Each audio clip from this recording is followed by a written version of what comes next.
Passaram 2 semanas desde os fortes sismos que atingiram a Venezuela, em concreto as regiões de Caracas e La Guaira. Num cenário que continua a ser de emergência, recebemos responsáveis da Cáritas Portuguesa para perceber que rede se concretiza e que necessidades a ajuda internacional é chamada a responder. Para já, chamo a sua atenção para outros temas que marcam a atualidade informativa. Começamos com a Semana do Papa Leão XIV. La pace sia con tutti voi. Pater et Filius et Spiritus Sanctus. Amen. Grazie a tutti voi. Buona domenica a tutti.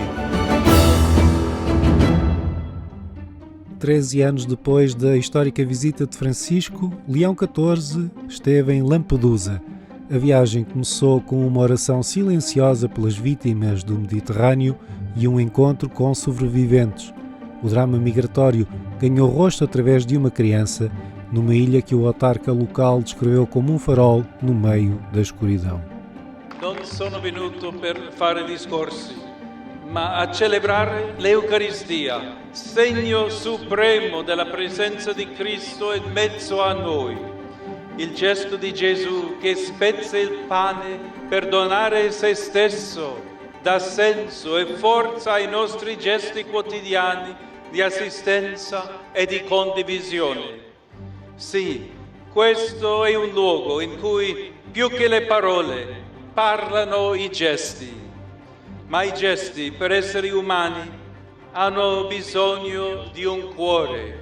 Per questo ci siamo radunati qui, per attingere da Cristo l'amore che solo Lui può darci, perché il mondo di oggi e di domani sia più umano per tutti. Grazie. Na porta da Europa, o Papa lembrou que a tragédia exige mais do que as palavras. Depois de passar pelo cais principal, agora com o nome do seu antecessor, Leão XIV assegurou que o compromisso da Igreja para com os mais vulneráveis é para manter. C'è anche chi sceglie di non farsi prossimo e chi decide di non decidere. I morti in questo mare sono vittime sia di decisioni prese sia di decisioni mancate. Il disinteresse per il bene comune e la corruzione nei luoghi di provenienza, un sistema economico mondiale che genera povertà ed esclusione, la paura che alimenta pregiudizio e disprezzo, l'idea che tali problemi non ci riguardano, i calcoli criminali di chi lucra sul dramma altrui, il lento e difficile passaggio da una mera gestione delle emergenze all'elaborazione di politiche organiche condivise. Leão XIV, primeiro pontífice norte-americano da história, viveu de forma particular os 250 anos de fundação do seu país natal, associando-se à peregrinação eucarística nacional que marcou este aniversário.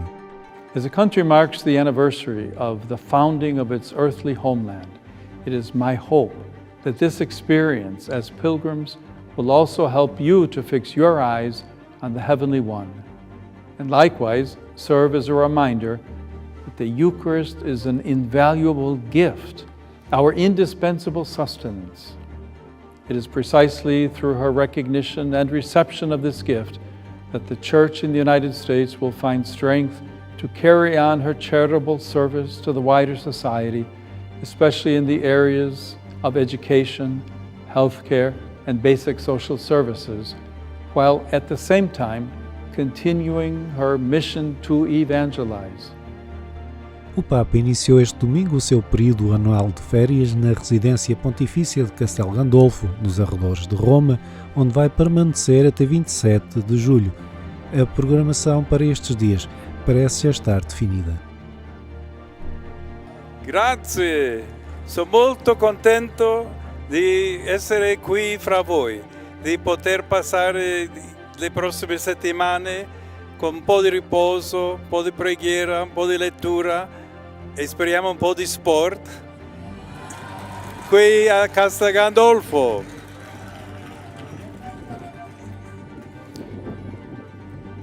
è sempre un momento importante l'incontro e allora sono contento che siate tutti qui, grazie per l'accoglienza, grazie per essere fratelli e sorelle. La pace sia con tutti voi. Pater et Filius et Spiritus Sanctus. Amen. Grazie a tutti voi, buona domenica a tutti.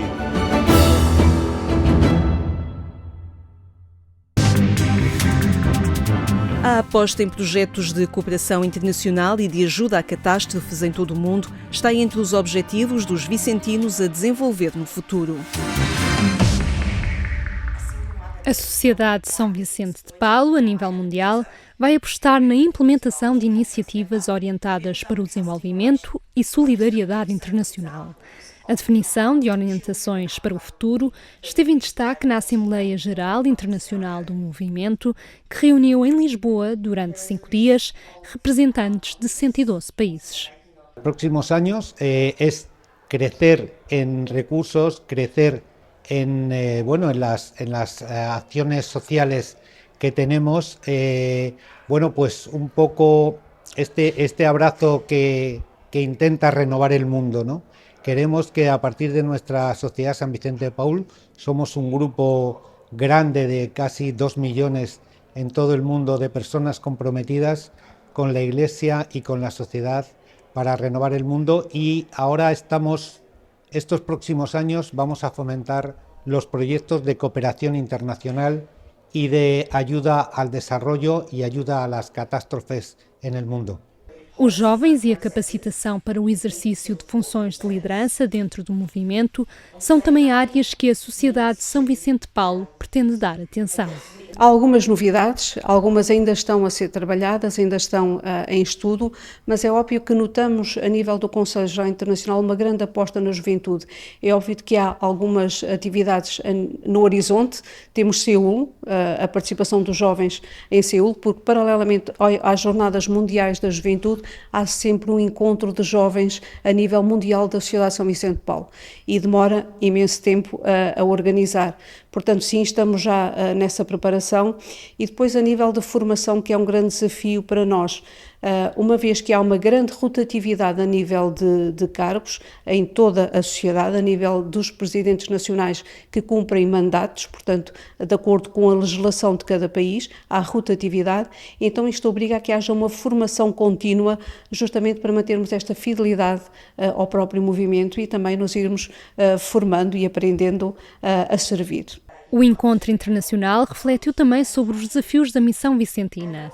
Entre eles estão a perda de influência da dimensão religiosa na sociedade e a dificuldade em envolver os jovens.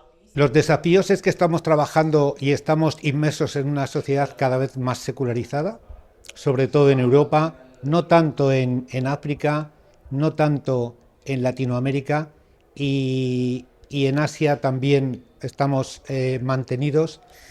Y ese es el gran desafío, gente que se una con entusiasmo a esta confederación internacional, que somos un grupo de laicos que intentamos hacer el bien al prójimo para hacernos el bien a nosotros mismos e irradiarnos a la sociedad.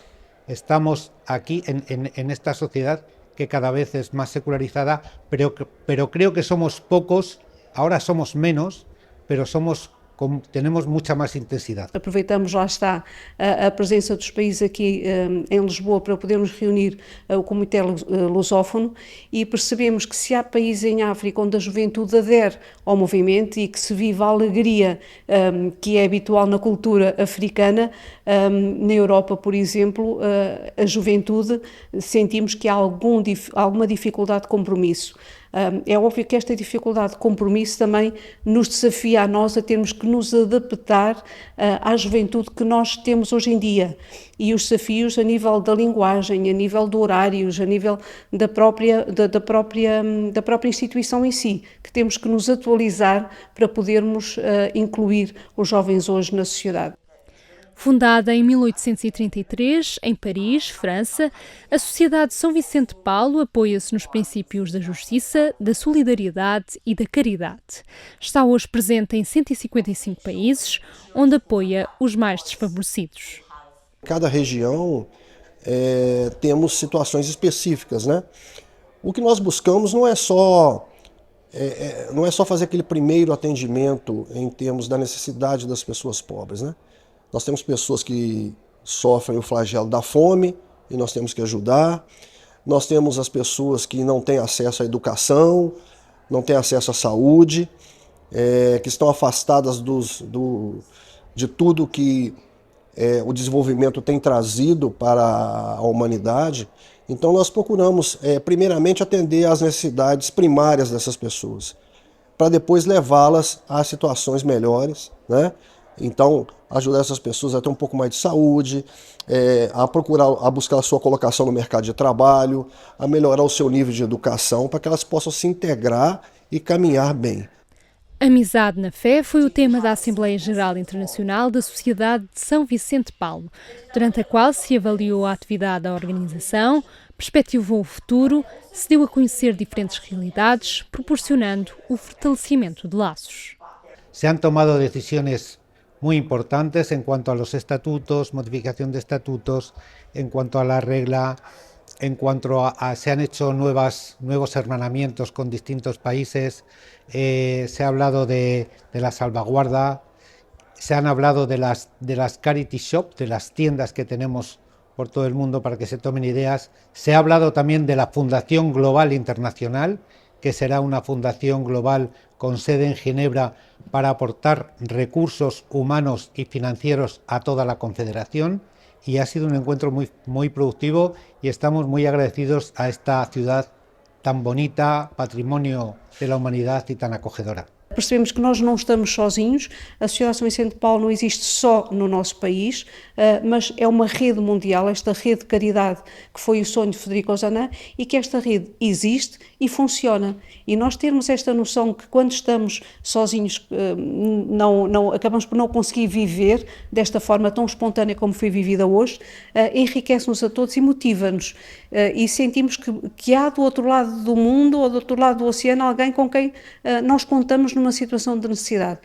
Isto por um lado. Depois é sempre importante a partilha de experiências que se fazem em determinados países, alguns tipos de experiências que nós também poderemos aproveitar para colocar, operacionalizar no nosso país à base de ideias, de culturas também, encontro de culturas.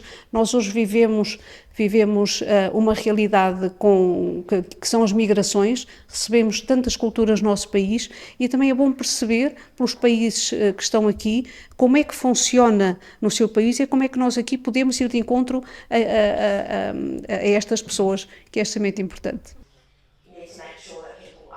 Entre os assuntos em agenda na Assembleia Geral Internacional esteve também o processo de canonização de Frederico Ozanam, fundador da Sociedade São Vicente de Paulo, que está em curso e que o movimento espera que se concretize. Mais notícias em agência.eclésia.pt. Recebemos agora Rita Valadas, presidente da Caritas Portuguesa. Está connosco também Lara Azevedo, da área internacional da mesma instituição. Obrigada por estarem na nossa companhia, obrigada a ambas. Doutora Rita Valadas, começava por si. 2 semanas passaram desde que estes 2 fortes sismos atingiram em especial estas 2 zonas da Venezuela. O que é que 2 semanas depois vos continua a chegar, concretamente para a rede Caritas? Bem, o que ainda nos continua a chegar é, por um lado, a esperança de que ainda possa acontecer alguma coisa e depois a evidência da destruição e da dificuldade que vai ser recuperar as famílias, as suas casas, as infraestruturas, tudo quanto é infraestrutura, e situações, respostas de emergência. Portanto, está tudo destruído. Portanto, mesmo os locais de resposta de emergência? Tudo. Não é tudo, mas é muito o que interfere com aquilo que é preciso, que está organizado para apoiar. Neste momento, de que forma é que a Caritas Portuguesa tem estado manifestando-se próxima, naturalmente, desta situação, mas o que é que nas primeiras horas, ainda nestas 2 primeiras semanas, quando de alguma forma os holofotes começam a desligar-se desta situação que continua a ser de emergência na Venezuela. O que é que a Cáritas Portuguesa é chamada a fazer? A Cáritas faz com esta situação o que sempre faz. Contacta a Cáritas local e, neste caso, e sempre que há alguma complexidade, sempre a Cáritas internacional. Local, quando falamos Cáritas local, falamos da nacional na Venezuela ou especificamente nesta diocese, por exemplo, de Caracas? Primeiro da nacional. E a nacional, em princípio, organiza a resposta local. Nós não vamos fazer interfaces porque depois temos leituras diferentes. Claro. Nós precisamos de quem consiga concentrar as necessidades e consiga espalhar aquilo que nós pudermos organizar. E neste momento, Lara Azevedo, bem-vinda. Que lugar ocupa a resposta da Cáritas Portuguesa nesta resposta concertada também a nível internacional, da qual a Cáritas Portuguesa faz parte, concretamente através da Cáritas Internacionalis? Que papel têm? Sim, o facto de nós fazermos parte desta rede global representa desde já uma grande vantagem nestas respostas a estas emergências, no sentido em que, a partir do momento em que a Cáritas Venezuela precisa deste apoio da rede, toda a rede que tem a possibilidade pode apoiar a Cáritas Venezuela neste terreno e nesta Portanto, resposta. são relações que já estão muito experimentadas, também devido muitas vezes a situações que infelizmente acompanham, mas são relações que já estão estabelecidas e, portanto, são canais que já estão abertos. Sim, este mecanismo é acionado e utilizado pela Cáritas Internacionalis sempre que há uma emergência. Depois, entretanto, a Cáritas Portuguesa, através do instrumento de resposta rápida que foi aberto pelo Instituto Camões, nós, em conjunto também com a Associação ELPO, submetemos um projeto que foi aprovado e então nós estaremos agora a atuar não em Caracas e La Guaira, mas sim noutros quatro estados, em Aragua, Falcón, Miranda e Carabobo, que são estados que também estavam ali próximos do epicentro e neste sentido também sofreram vários danos.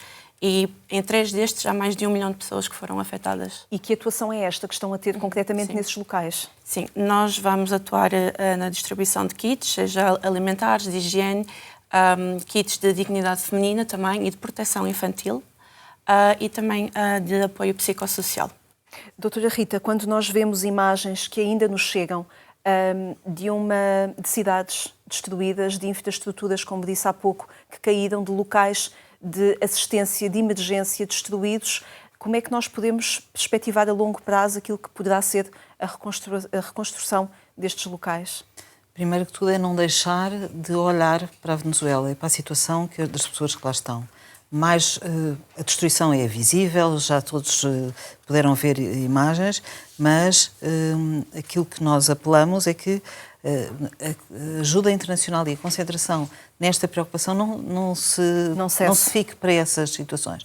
Porque há muita gente, há muitas pessoas para enterrar, claramente, mas há muita gente para cuidar. E é a todos os níveis. As pessoas perderam tudo, não têm casa, não têm meios de subsistência, estão numa situação de grande vulnerabilidade e sentem-se sozinhas, não é? Naturalmente. Por isso, nós é nessa base que tentamos articular com a Cáritas Venezuela e com a colaboração da Cáritas Internacional naquilo que eles mais precisarem. E Portugal, dada também a presença de tantos portugueses e luso-descendentes, há de alguma forma uma ligação que se traduz também numa maior solidariedade? Tem percebido isso, doutora Rita? Sim, nós temos, até porque há algumas zonas do país em que existem concentrações de pessoas que estão lá e naturalmente essas áreas, por exemplo, a Madeira, deram logo o primeiro passo para tentar perceber o que é que se passava com as pessoas nacionais que lá estão e ver o que é que eles precisam. Que pode ser tanto, quero sair daqui, como eu quero continuar aqui, mas eu não tenho nada. Ajudem-me a reconstruir a vida. Perceber o privilegiar das doações financeiras. Quando abrem uma campanha, há um motivo específico para poderem privilegiar isso. Porquê? Na verdade, esta é quase a nossa matriz neste momento. Aquilo que nós percebemos é que se gastava imenso dinheiro a organizar bens para irem de um sítio para o outro. Quando esses bens existem mais próximo, não é preciso estamos a desperdiçar dinheiro e estamos a desperdiçar recursos. e nós também não sabemos o que é mais necessário. A cada momento pode haver uma necessidade. Eu lembro-me já de situações em que era preciso leite, depois ficaram encharcados em leite. É preciso, portanto, o que nós privilegiamos é ver a cada momento, localmente, quais são as necessidades para nós podermos ajudar as necessidades. Outras coisas que já nos têm chegado são, por exemplo, a possibilidade de enviar medicamentos. Medicamentos, naturalmente, são outro tipo de coisas, mas às vezes também não se podem mandar medicamentos porque ninguém consegue ler português. Portanto, às vezes nós temos pouca noção disto. Sim. Nós temos que responder de acordo com as necessidades que nos são evidenciadas no território. Lara, enviar donativos financeiros é uma forma também de privilegiar a economia local. Sim, certamente. De ajudar a restabelecer uma economia, não nestes locais que foram mais afetados, mas olhar para o todo, neste caso, da Venezuela. Sim, sim. Mesmo a Caritas da Venezuela também já apelou a estes donativos monetários. Eles tiveram bastante a recolha de bens a nível local, claro. E nestas zonas torna-se mais complicado, mas tem zonas do país que não foram afetadas, onde eles já afirmaram que é possível ter o acesso aos bens que são necessários para as comunidades. E ajudar que toda a economia se possa restabelecer e ajudar também propriamente estas localidades mais próximas e que foram mais atingidas, concretamente Caracas e La Guaira. Doutora Rita Valadas, Lara, muito obrigada. Lara Azevedo, muito obrigada por terem vindo aqui ao programa Eclésia, darem-nos conta desta situação que naturalmente a Caritas Portuguesa está a acompanhar. Muitíssimo obrigada. Obrigada a si também por ter estado connosco. Procure-nos no portal de informação agência.eclésia.pt. Votos de uma boa tarde. Até amanhã, se Deus quiser.